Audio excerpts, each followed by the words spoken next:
Mga ka-express, si Samuel Isomche, na tinaguri ang baby Yanis ng Pilipinas, ay unti-unting umaani ng atensyon sa local basketball scene dahil sa kanyang pambihirang kombinasyon ng tangkad, lakas at galaw, mga katangian na madalas inuugnay kay Giannis Antetokounmpo ng NBA.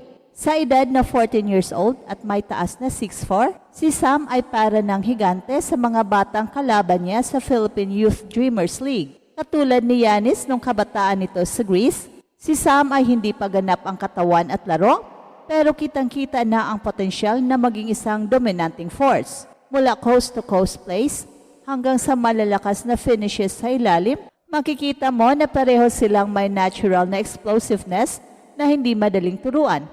Kung titingnan mo naman ang pinanggalingan nila, pareho silang produkto ng pagsusumikap mula sa simpleng simula. Si Giannis ay lumaki sa Athens bilang anak ng Nigerian immigrants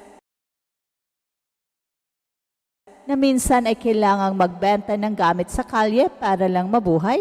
Samantala si Sam ay lumaki sa Pilipinas bilang anak ng Nigerian at Pinoy at sumabak sa mga local youth leagues na puno rin ng hamon at competition. Pagdating sa playing style, may striking resemblance sa paraan ng kanilang laro. Si Giannis ay kilala sa kanyang point forward role, isang malaki na marunong magdala ng bola, gumawa ng play at umatake mula sa perimeter. Si Sam naman sa kabila ng pagiging bata pa, ay nagpapakita na rin ng mga sinyalis ng pagiging ganitong klaseng player. Kaya niyang dalhin ang bola, ipasa sa tamang tiyempo at dumipensa gamit ang kanyang wingspan. Sa murang edad, bihira kang makakita ng ganitong instinct sa isang big man at ito ang nagpapakita ng posibilidad na maging modern big man siya katulad ni Giannis na hindi lang puro lakas kundi may finesse at vision din. Ka-Express, may isa na namang batang halimaw na lumitaw sa basketball scene ng Pilipinas at kung nakita mo tong video na ito, siguradong hindi mo na rin makakalimutan ang pangalan niya. Ang tawag sa kanya ngayon ng maraming fans, Baby Yanis ng Pilipinas. Pero teka, hindi ito basta hype lang. May ebidensya, may galaw, may future talaga ang batang to.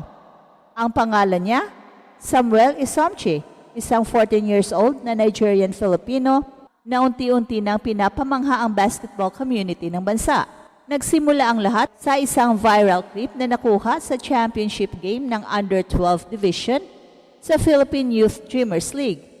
Isang sequence lang ang kailangan para mapatigil ang lahat. Samuel kinuha ang bola, tumakbo mula baseline hanggang baseline, bumangga sa 3 defenders at tinapos ang play sa isang malupit na dunk. Coast to coast, muscle to muscle, hindi ito normal sa ganitong age group.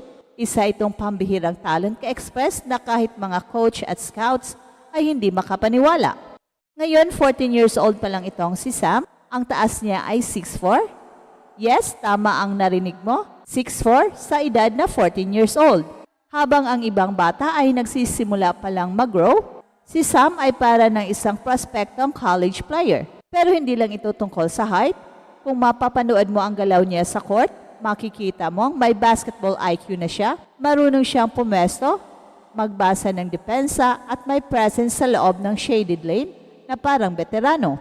At ang mas nakakabilib pa kay Sam ay born and raised siya dito sa Pilipinas. Hindi lang siya dayo na imported para palakasin ang youth league. Lumaki siya dito sa parehong sistema at paaralan na pinanggalingan ng maraming future Pinoy ballers. At dahil dito, eligible siya na maglaro para sa Gilas Pilipinas. So isipin mo yon ka-express, isang bata na may lahing Nigerian na lumaki sa Pinas, natutong maglaro sa local leagues at ngayon ay isa sa mga pinaka-promising youth big man na pwedeng magsuot ng ating national jersey. Si Sam ay kasalukuyang committed sa De La Salle Zobel, isang kilalang breeding ground ng mga elite players sa bansa. Hindi na rin mabilang ang kanyang MVP trophies na nauwi niya mula sa iba't ibang youth tournaments. Consistent ang development niya at kung tama ang projections ng mga trainers niya, maaring umabot ang kanyang height sa 6'10" o higit pa. Kung tutuusin, parang pinagsama mo ang genes ng isang African big man at ang puso ng isang Filipino baller. At yan ang recipe para sa isang modernong big man na pwedeng mag-shine sa international level. Pero teka, hindi lang ito tungkol sa tangkad at lakas. May swag din itong si Sam. May finish sa footwork, may timing sa blocks, at may vision para sa pasa. Kapag mapanood mo ang kanyang laro, makikita mong hindi lang siya umaasa sa laki, meron siyang basketball sense na bihira sa mga bata na kanyang edad. Parang may natural instinct siya sa laro, magaling magdala ng bola at maganda ang speed niya at his stage. May mga pagkakataon na kahit hindi siya ang pinaka-explosive o pinaka-mabilis sa court, siya pa rin ang dominating force. Lahat ng tira sa loob ay parang may magnet papunta sa kanya, lahat ng rebound para bang automatic na nasa kanya ang bola. Marami na rin ang nagsasabi na si Sam ang magiging susunod na modern big man ng Gilas, yung tipong hindi ka lang nakaposte sa loob, kundi kaya ring rumelyebo sa perimeter, mag-dribble at magbukas ng opensa.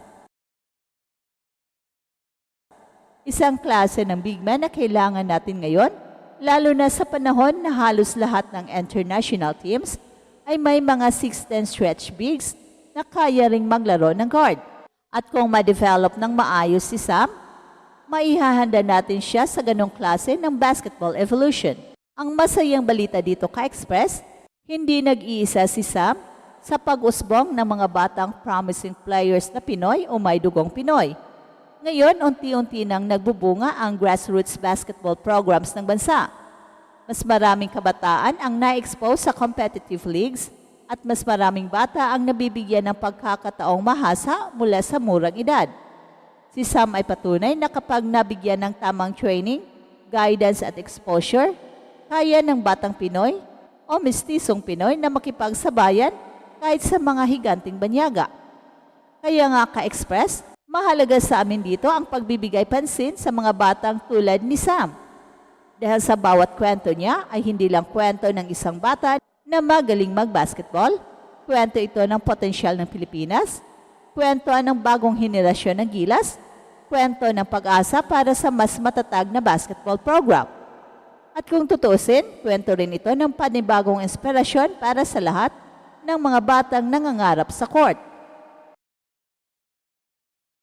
At kung makakita tayo ng player na may ganyang kalaking potential, dapat lang napagtuunan natin ng pansin at suporta dahil baka siya na ang susunod na bituin ng bansa. Baka siya na ang susunod na magdadala ng pride ng Gilas at higit sa lahat, baka siya na ang susunod na magpagulat sa mundo. At eto ang Express Info kung saan bawat kwento ginulat ang mundo. Don't forget to like and subscribe.